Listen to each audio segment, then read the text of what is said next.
here with Peter Arnott, who has written Janis Joplin Full Tilt, which is on this week at Odenmore. So Janis Joplin Full Tilt, whoa, what's that about? Exactly what it says in the tin. It's Angie Darcy plays Janis Joplin, and Angie does a great Janis. She's a very phenomenal.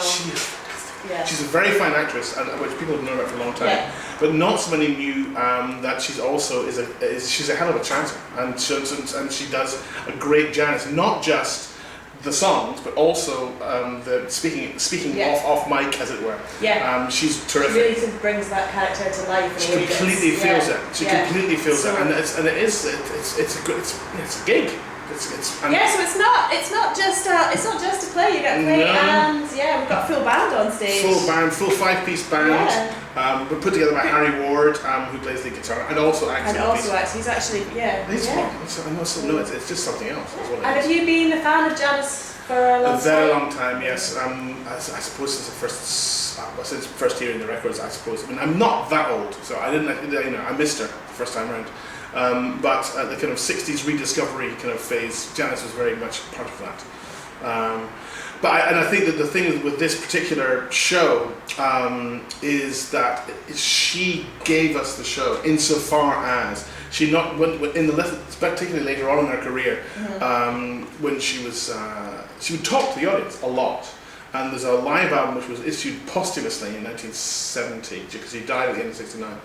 And this album came out, and it included recordings with the Full Tilt Boogie Band, who are the band in the show, from 1969 from Toronto. And this particular concert in Toronto, which also is on YouTube, I never knew. You could see it. It's on YouTube, probably very illegally and everything, but nonetheless it's there. And she talks to the audience, and there are two, on the album there are 2 monologues, more or less. So what we did was to frame the story in between the 2 monologues, which one is a very upbeat, funny story about manhunting in San Francisco, and one is a desperate, heartbroken plea for love, I suppose, in the middle of in Ball and Chain. I mean, those Janis fans out there will know that Ball and Chain was always the last number, and Ball and Chain is a slow blues which breaks down, and which she would just start improvising vocally through it, but also she laterally would talk as the song broke down. So that was definitely going to be the ending. So the whole thing is kind of framed inside a gig from 1969, and then just after her death, when one of the guys in the band talks about her. And it's in some ways, as a piece of writing, as a playwright, it's very slight.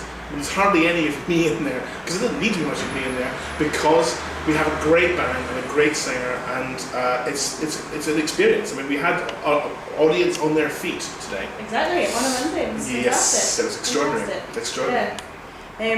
Tell us about. I like the story about how the commission came about. It was very 60s in a way.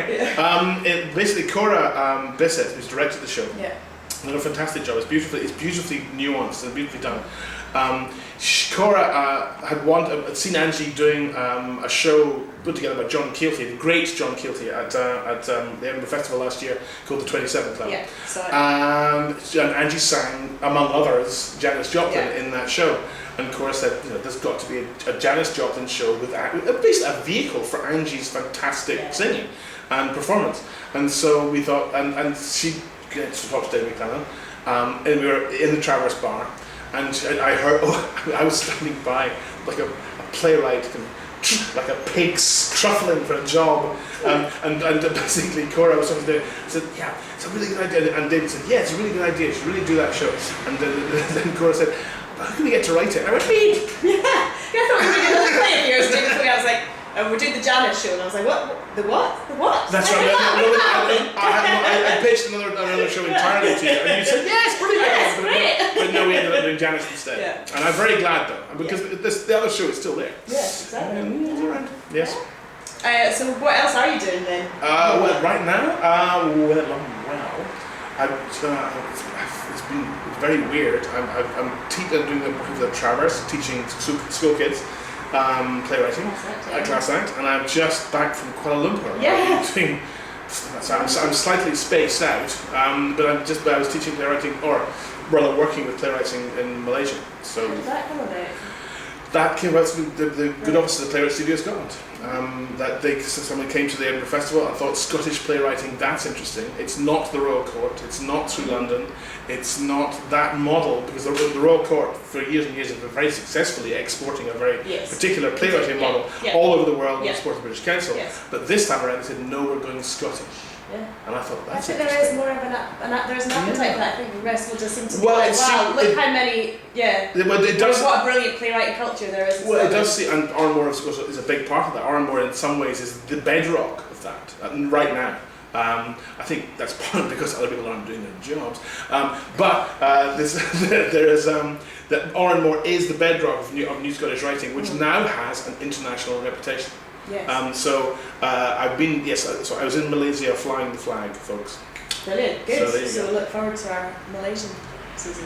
We've got a Turkish season as well. So Turkish, Malaysian. There's some great stuff being written around the world. Yeah. Really interesting. It's funny how everyone is dealing with the same problems, but with different accents. Yeah. It's very interesting. Yeah. You heard it here first. Yes. But come for the rock and roll. Yeah, come for the rock and roll. Brilliant. Thank you very much. Not at all.